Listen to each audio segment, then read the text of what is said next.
என்னங்க தேவன் எல்லாரையும் ஆசீர்வதிக்கிறார், என்னை மட்டும் ஆசீர்வதிக்கிறதே இல்லையே, என்ன பண்ணுறது? இல்லைங்க, உங்கள் கூட இருந்து உங்களை ஆசீர்வதிப்பேன் அப்படின்னு சொல்கிறாங்க. ஏன்னா அவருடைய பிள்ளைங்க நீங்கள்.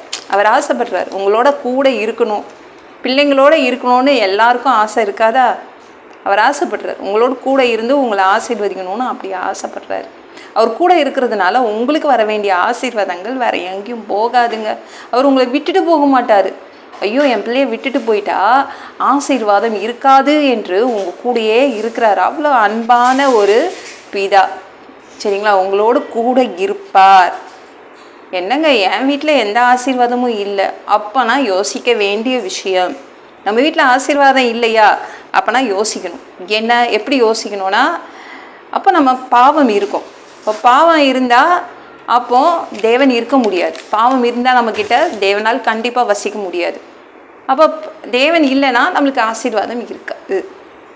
பாவம் செய்யாத ஒரு மனிதனும் இந்த உலகத்தில் இல்லைங்க.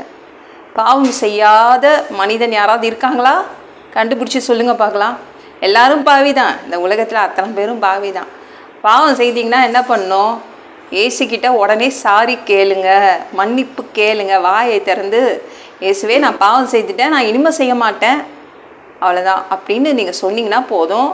என்ன ஆகும்? உங்கள் பாவம் அப்படியே கழுவப்படும். உடனே தேவன் வருவார் அந்த இடத்துக்கு, உங்களுக்கு ஆசீர்வாதம் கிடைக்கும்.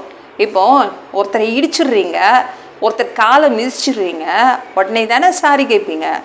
ஒரு வருஷம் கழிச்சு, ஒரு மாதம் கழிச்சா சாரி கேட்பீங்க. அதே மாதிரி தான் உடனே தேவன்கிட்ட மன்னிப்பு கேளுங்க, சாரி கேளுங்க, சரிங்களா? இப்போது நீங்கள் சாரி கேட்குறீங்களா, அந்த நபர் என்ன பண்ணுவார்? சிரிப்பார்.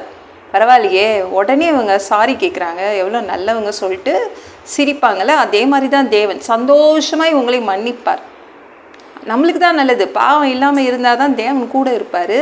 நம்மளுக்கு ஆசீர்வாதம் வேணும்ல. ஆசீர்வாதம் இல்லாமல் எத்தனை நாட்கள் வாழ்கிறது, எத்தனை வருடங்கள் வாழ்கிறது?